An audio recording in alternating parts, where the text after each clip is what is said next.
Hi guys, welcome to code for your growth YouTube channel. So మనం coding problems ప్లేలిస్ట్లో 10 programmes చేసాము. ఈరోజు మనం 11th ప్రాబ్లం చూద్దాం. ఓకే, ఒకసారి ప్రాబ్లం స్టేట్మెంట్ చూడండి. Right A Java programme to calculate perimeter and area of circle. అంటే user దగ్గర నుంచి మనం రేడియస్ తీసుకోవాలి. రేడియస్ తీసుకొని ఒక సర్కిల్ యొక్క రేడియస్ ఇస్తాడు మనకి. దాన్ని బట్టి మనకి పెరిమీటర్ అలానే ఏరియా అనేది క్యాలిక్యులేట్ చేయాలి. జస్ట్ మనకి పెరిమీటర్కి ఫార్ములా, ఏరియాకి ఫార్ములా తెలిస్తే మనకి ఈ ప్రాబ్లం అనేది సాల్వ్ అయిపోతుంది. ఓకే, పెరిమీటర్కి ఫార్ములా ఏంటి మనకి 2πr, ఏరియాకి ఫార్ములా ఏంటి πr², అంతేనా? సో జస్ట్ మనకి అక్కడ ఏ ఆపరేటర్ యూజ్ చేయాలనేది తెలిస్తే సరిపోతుంది. ఓకే, సో పెరిమీటర్ అంటే ఏంటి 2πr, ఏరియా అంటే ఏంటి πr². సో ఇక్కడ మనకి 2πr అంటే 2 × π × r, πr² అంటే π × r × r. ఓకే, సో మనకి అక్కడ మల్టిప్లికేషన్ ఆపరేటర్ యూజ్ చేస్తే సరిపోతుంది. ఓకేనా? సో మనం ఏం చేద్దాం అంటే ప్రోగ్రామ్ రాద్దాం. ఓకే, సో జస్ట్ మీకు ఇది ఆపరేటర్స్ కాన్సెప్ట్ తెలియాలనేసి చెప్తున్నాను. ఓకే, అంతే, అంతకు మించి ఇంకేం లేదు. ఓకే, సో నేను ప్రోగ్రామ్ టైప్ చేసేటప్పుడు స్కానర్ క్లాస్ యూజ్ చేసి యూజర్ దగ్గర నుంచి ఇన్పుట్ తీసుకోవడం అన్నీ చేస్తాను. కానీ ఇక్కడ మనం డైరెక్ట్గా హార్డ్ కోడ్ చేద్దాం. Int R equal to let's say 3 అని ఇచ్చాడు. లెట్స్ సే 3 సెంటీమీటర్స్ అనుకోండి. నెక్స్ట్ మనం ఏం క్యాలిక్యులేట్ చేయాలి? Perimeter, double perimeter equal to 2 × π అంటే ఎంత 3.14 × r అంటే ఎంత 3. అంతే మనకి ఎక్స్ప్రెషన్ 2πr. 2 ఇంటూ ఆపరేటర్ అంటే స్టార్ మల్టిప్లికేషన్ ఆపరేటర్, 3.14 అంటే pi value multiplication operator into R. ఇక్కడ మనము 3 రాయకూడదు, ఏం రాయాలి? ఆర్ రాయాలి. యూజర్ ఇచ్చిన వాల్యూ బట్టి మనకి పెరిమీటర్ అనేది చేంజ్ అవ్వాలి. 3 అని హార్డ్ కోడ్ చేయకూడదు. Okay, next double area equal to 3.14 × r × r, అంతేనా? πr², 3.14 × r × r.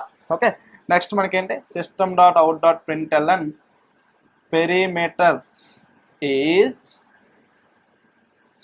పెరిమీటర్ అంటే నాకు ఆ పెరిమీటర్ వేరియబుల్ ఏదైతే ఉందో అది ప్రింట్ అవుతుంది. Next system.out.println area is, area అనే వేరియబుల్ ఏదైతే ఉందో అది ప్రింట్ చేయాలి. అంతే. సో నాకు ఇక్కడ 3 అని ఇచ్చాడు. 3కి మీరు ఆ ఫార్ములాలో వేసి క్యాలిక్యులేట్ చేస్తే 18.84 వస్తుంది. అలానే 3కి మీరు πr² క్యాలిక్యులేట్ చేస్తే 28.26 అని వస్తుంది. సో మనకి అవుట్పుట్ అనేది అలా ప్రింట్ అవుతుంది. పెరిమీటర్ ఈజ్ 18.84, ఏరియా ఈజ్ 28.26 అని ప్రింట్ అవుతుంది. ఓకే, సో అంతే. మనకి జస్ట్ మీకు ఇక్కడ ఆపరేటర్స్ అనేవి ఎలా యూజ్ చేయాలో తెలుసుకోవడానికి కోసం నేను ఈ ప్రాబ్లం చెప్పాను. ఓకే, సో మీరు ఇంకో ప్రాబ్లం ట్రై చేయండి. ఇంకో 2 ప్రాబ్లమ్స్.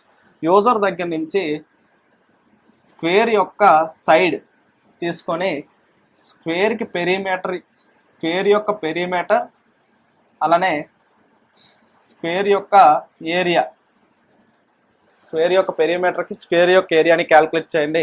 అలానే రెక్టాంగిల్లో లెంత్ బ్రెడ్త్ రెండు తీసుకొని యూజర్ దగ్గర నుంచి తీసుకొని సేమ్ వారెండింటికి కూడా పెరిమీటర్ అండ్ ఏరియా క్యాలిక్యులేట్ చేయండి. ఓకే, సో ఇంకో 2 ప్రోగ్రామ్స్ రాయాలి. సేమ్ సర్కిల్కి మనం ఎలా అయితే ఫార్ములాస్ యూజ్ చేసి పెరిమీటర్ ఏరియా క్యాలిక్యులేట్ చేసామో సో సేమ్ స్క్వేర్కి రెక్టాంగిల్కి కూడా యూజర్ దగ్గర నుంచి స్క్వేర్కి అయితే సైడ్ లెంత్ తీసుకొని మీరు పెరిమీటర్ ఏరియా క్యాలిక్యులేట్ చేయాలి.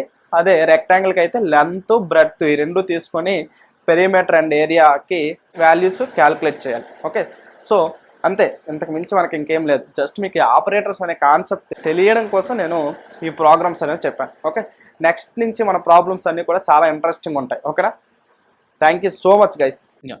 హాయ్ గైస్, సో మనం సర్కిల్కి పెరిమీటర్కి అలానే ఏరియాకి మనం ప్రోగ్రామ్ రాసాం కదా బోర్డు మీద, దాన్ని ఇక్కడ టైప్ చేసి ఒకసారి రన్ చేద్దాం. ఓకే, సో నేను ఏం చేశాను అంటే సర్కిల్ డెమో అనే ఒక క్లాస్ క్రియేట్ చేసుకున్నాను.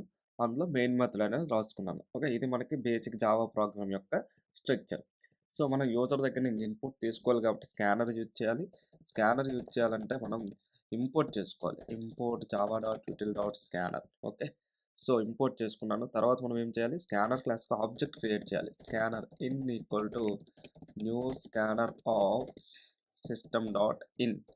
ఓకే, స్కానర్ క్లాస్కి ఆబ్జెక్ట్ క్రియేట్ చేసాం. నెక్స్ట్ మనం ఏం చేయాలి? యూజర్ని రేడియస్ ఎంటర్ చేయమని అడగాలి. system.out.println enter radius.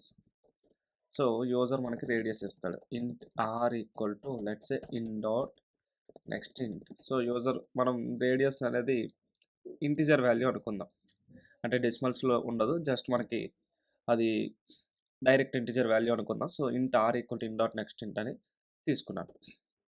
ఇప్పుడు మనం పెరిమీటర్ క్యాలిక్యులేట్ చేయాలి. So double perimeter equal to 2πr formula కాబట్టి 2 ఇంటూ 3.14 ఇంటూ ఆర్. 3.14 ఎందుకు రాశానంటే పై వాల్యూ ఎంత మనకి 3.14, కాబట్టి నేను 3.14 అని రాశాను. ఇక్కడ డబుల్ ఎందుకు రాశానంటే 3.14 యూజ్ చేసాం కాబట్టి డబుల్తో మనం ఏ వాల్యూ మల్టిప్లై చేసినా మనకి డబుల్ డేటా టైప్ వస్తుంది కాబట్టి డబుల్ డేటా టైప్ తీసుకున్నాను పెరిమీటర్. అలానే area, double area equal to 3.14 into R into R. So ఇది మనకి పై ఆర్ స్క్వేర్కి formula.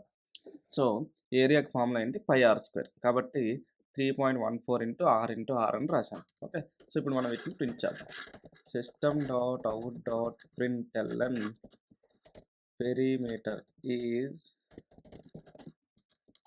Perimeter. Okay, system dot out dot println area is area.